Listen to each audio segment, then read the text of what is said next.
इस समय हम उत्तर प्रदेश के जनपद फिरोजाबाद थाना क्षेत्र मार्केट में यहाँ पर खड़े हुए हैं और आपको बता दें एक धर्मशाला है, डॉक्टर घोष की धर्मशाला है, यहाँ पर हम मौजूद हैं और आपको बता दें कि व्यापारियों के क्या क्या टर्म्स ऑफ कंडीशन हैं, क्या उनके कार्य हैं और क्या कुछ उनके लिए लाइसेंस है, किस तरीके से काम करना है, क्या नियमावली है शासन की, उस संबंध में फसाई के जो हमारे प्रशिक्षण है, जो ट्रेनर हैं मिस्टर मुकुल गुप्ता जी, आइए उनसे खास बातचीत करेंगे। किस तरीके का प्रोग्राम है, काफ़ी लंबे समय से फिरोजाबाद में इस तरीके की मुहिम चला रहे हैं, लोगों मतलब वहाँ पर जाकर तमाम व्यापारियों को इकट्ठा कर उनको दिशा निर्देश जारी कर रहे हैं। ऐसा ही दिशा निर्देश आज इन्होंने टुंडला में किया है और उनसे खास बातचीत करेंगे। सर आपका बहुत बहुत स्वागत। सर ये जो खाद्य सुरक्षा प्रशिक्षण एवं प्रमाणन, ये आप दैनिक चले जो प्रोग्राम कर रहे हैं, जो कैंपेनिंग कर रहे हैं, वो किस प्रकार की कैंपेनिंग? देखिए, जो FSSAI है उन्होंने अपना एक देखिए जो FSSAI है उन्होंने अपना एक प्रशिक्षण कार्यक्रम शुरू किया है जिसका नाम है फास्टैग। जी सर। फास्टैग का मतलब होता है food safety training and certification, और ये FSSAI एक्ट के सेक्शन 16(3)H के अंतर्गत है। जी। इसमें क्या होता है कि शेड्यूल 4 की जो कंडीशन, जिनको हम लाइसेंसिंग कंडीशन भी बोलते हैं, इन सारी कंडीशंस का प्रशिक्षण, अगर आप इसको सरल शब्दों में समझें तो लाइसेंस को लेने और बनाए रखने के लिए एक खाद्य व्यापारी को जिन जिन नियमों का पालन करना होता है उन सभी की प्रॉपर ट्रेनिंग, और उस ट्रेनिंग के बाद उनका एक प्रमाण पत्र जारी किया जाता है कि वो ट्रेन फूड सेफ्टी सुपरवाइज़र हो गए हैं, और ये सर्टिफिकेट उनको अपने कैश काउंटर पे लगाना आवश्यक है। सर जो आपकी जो ट्रेनिंग होती है, जैसे कुछ नए व्यापारी होते हैं, वो आपकी गाइडलाइन के अकॉर्डिंग आपका दिया हुआ प्रशिक्षण कंसीडर करेंगे तो तकरीबन कितने माह का कंसीडर होता है, उसकी अवधि क्या होती है प्रशिक्षण की? देखिए, प्रशिक्षण जो हम देते हैं लोगों का, उसकी अवधि 2 से 3 घंटा होती है, लेकिन अब चूंकि वो लाइसेंस लेते हैं और उस लाइसेंस की कंडीशन उनको हमेशा ही बना के रखनी होती है। सर जैसा कि बैनर पे पीछे दिया हुआ है फसाई food safety and standards authority of India, हाँ। इस तरीके का प्रमाण पत्र दिया जाता है? बिल्कुल। अच्छा। FSSAI ही प्रमाण पत्र जारी करता है। अगर मेरे पास प्रमाण पत्र की कॉपी होती तो मैं भी आपको मैं कैमरा पर्सन से आप देखिए, कहूँगा। प्रमाण पत्र की जो कॉपी है ना, वो यहाँ पे लगी हुई है। जी जी।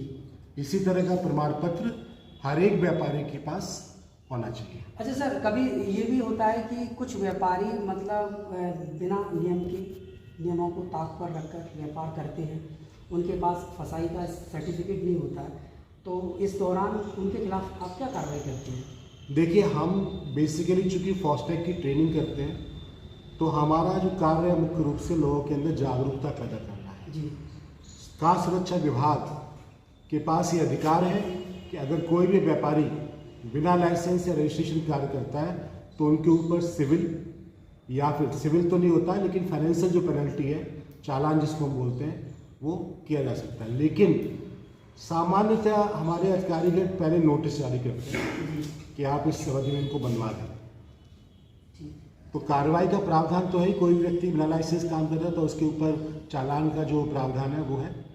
सर जब कभी इस तरीके की शिकायत आती है कि गड़बड़ी चल रही है, दुकानदार भी कर रहे हैं, क्योंकि ये एक मतलब स्वास्थ्य से जुड़ा हुआ बेहद ही क्रिटिकल मामला होता है, क्योंकि ये पूरा जो विभाग है वो स्वास्थ्य एवं परिवार कल्याण मंत्रालय के अंतर्गत ही काम करता है। तो सर क्या कभी कुछ ऐसा भी होता है कि आपको जाना पड़ता है, शासन के जो अधिकारी हैं या प्रशासन के जो अधिकारी हैं उनके साथ इंस्पेक्शन के लिए आप जाते हैं? अवश्य, क्योंकि तो हमारा जो निरीक्षण है वो भी हम करते हैं। जी जी। दूसरा एक और हम लोग प्रोग्राम यहाँ पे शुरू करने वाले हैं, पहले भी हुआ है, जिसको हम बोलते हैं हाइजीन रेटिंग।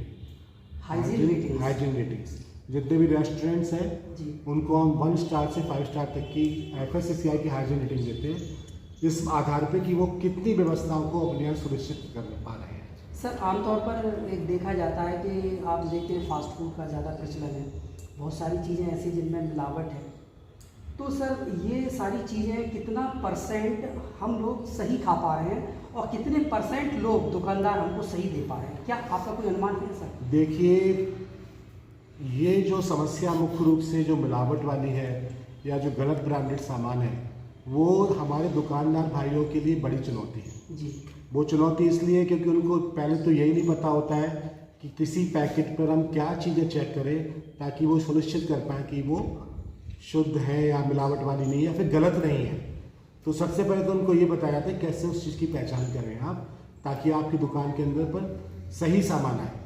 और दूसरी बात, बिल नहीं लेते हैं व्यापारीगण, तो अगर बिल नहीं लेंगे तो पूरी जिम्मेदारी उनके ऊपर है। तो हम उनको ये प्राथमिक रूप से बताते हैं कि उनको 2 चीज़ें सबसे पहले करनी आवश्यक है। सर, खाद्य विभाग के जो खाद्य विभाग की जो गाइडलाइंस है, ऐसे कितने ऐसे प्रोडक्ट हैं जिन्हें हमें कवर्ड करके या पैक करके बेचना चाहिए? कितने प्रोडक्ट ऐसे हैं जिन्हें हम खुले में नहीं बेच सकते और शासन एवं प्रशासन की गाइडलाइन के बावजूद भी वो मार्केट में धड़ल्ले से खुले में बेचे जाते हैं? देखिए, जितने भी पैक्ड वाले सामान हैं, खासकर जो रेडी टू ईट है, जैसे बिस्किट है, नमकीन है, वो तो यही प्रावधान है कि आप उनको पैक भी बेचें। लेकिन जैसे गले में आपके चावल है, दाल है, चना है, आटा है, बेसन है, ये सब लोग बड़े पैकेट से खोल के लूज में बेच सकते हैं, लेकिन वो गुणवत्ता का ध्यान उनको रखना है, पहली बात। दूसरी बात, पिसे हुए खुले मसाले बेचने पर प्रतिबंध है। इसी तरीके से खुला हुआ तेल, मस्टर्ड ऑयल, खुला हुआ कोई भी खाद्य तेल जी, उसको बेचने पर भी प्रतिबंध है। इसके बावजूद भी देखा जा रहा है बहुत सारे व्यापारीगण देखा है हमने सर, दिख रहे हैं। बिल्कुल, तो इसके लिए उनको जागरूक किया जा रहा है, उनको नोटिस भी दिया जाता है कई बार, हमारे माध्यम से नहीं लेकिन खाद्य विभाग के माध्यम से, कि भाई आप ऐसा ना करें। और सर एक चीज़ और है कि देखिए, हम एक उपभोक्ता हैं, एक कंज्यूमर है, कस्टमर है। हम जब मार्केट जाते हैं, हमारे जो बच्चे होते हैं, आपने देखा होगा रेडी पैड और ये ठेले पे जो बहुत सारी चीज़ें लगा लेते हैं, 10-10, 20, 50-50, 100 की भीड़ होती है। तो क्या ये सुरक्षा में चूक नहीं है हमारी? आप मतलब जैसे उन्होंने चाउमीन दे दी, बर्गर दे दिया, डोसा दे दिया, जबकि हम ऑयल की गुणवत्ता को नहीं देखते, सिर्फ स्वाद देखते हैं, टेस्ट देखते हैं। तो ये हमारे स्वास्थ्य से भी खिलवाड़ है।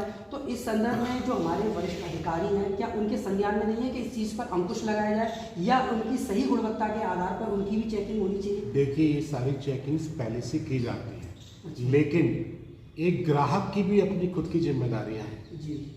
अगर उसको दिखाई पड़ रहा है कि कोई चाउमीन है, उस चाउमीन में अगर सॉस है, तो ये व्यापारी को कहते हैं भाई, कई ग्राहक जो ना सॉस है, चाउमीन ज़्यादा सॉस ही खा रहे हैं, तो ये ग्राहक को भी जागरूक होना पड़ेगा। अब जैसे कलर की बात है, अभी आप फिंगर्स बिक रहे हैं कलर वाले, अब वो व्यापारी बोलता है कि भाई साहब इसमें कलर नहीं डाले तो ग्राहक खरीदेगा नहीं। तो ये ग्राहक को भी समझना बहुत ज़रूरी है। मैं खासकर ये बात ग्राहकों के लिए कह रहा हूँ कि अगर कोई भी नमकीन पदार्थ है इसमें कलर पड़ा हुआ है तो आप उसको लेने से बचें। कोई भी सामान अगर अखबार के ऊपर आपको दिया जा रहा है तो उसको लेने से आप बचें। आप दुकानदार से बोलें कि मैं इसको ऐसे नहीं ले सकता, क्योंकि आपकी तरफ से, ग्राहक की तरफ से ये डिमांड आ जाती है भैया हमको कलर वाला चाहिए, तो फिर दुकानदार कहता है। लेकिन दुकानदार को भी बोला जा रहा है कि आप कोई भी नमकीन पदार्थ में कलर का इस्तेमाल कृपया करके ना करें। सर एक अंतिम सवाल ये है कि ये दो आपके पीछे जो प्रोजेक्ट बने हैं, एक पर्सनल हाइजीन का बना है और एक पता नहीं किसका बना है, ये सब क्या शो कराते हैं? देखिए, ये जो आप देख रहे हो, ये तो ये बताया जा रहा है कि कितने प्रकार की फास्टैग ट्रेनिंग होती है। जी। जैसे रिटेलर्स की हम लोग करते हैं वो अलग होती है, जो हलवाई हैं, केटरर्स उनकी अलग होती है, जो मैन्युफैक्चरर्स हैं उनकी अलग होती है, जो बेकरी वाले उनकी अलग होती है। तो ये सारे प्रकार बताएंगे इसमें। दूसरा, पर्सनल हाइजीन, ये चार्ट इसलिए बना हुआ है ताकि लोगों को अपनी व्यक्तिगत जो साफ सफाई है उसमें क्या क्या बात ध्यान रखनी है वो समझें, उनको पालन करें। सर बहुत बहुत धन्यवाद। देखिए, हमारे साथ जो खाद्य सुरक्षा प्रशिक्षण एवं प्रमाणन बैनर तले मिस्टर गुप्ता जी हैं, इन्होंने बहुत अच्छी जानकारी साझा की है। सबसे बड़ी बात यह है कि सुरक्षा का मामला है, खाद्य पदार्थ की जो चीज़ें हैं जो अमूमन हम मार्केट में खुले में खाते हैं वो हमें नहीं खानी चाहिए। साफ साफ हमारे अधिकारी ने सख्त हिदायत दी है।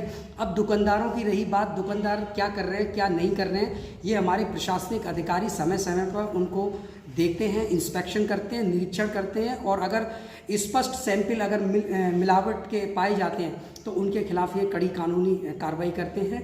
तो मेरे साथ समय 7 न्यूज़ के साथ जुड़े रहिए और इस तरीके की खबरों को हम आपको दिखाते रहेंगे। धन्यवाद।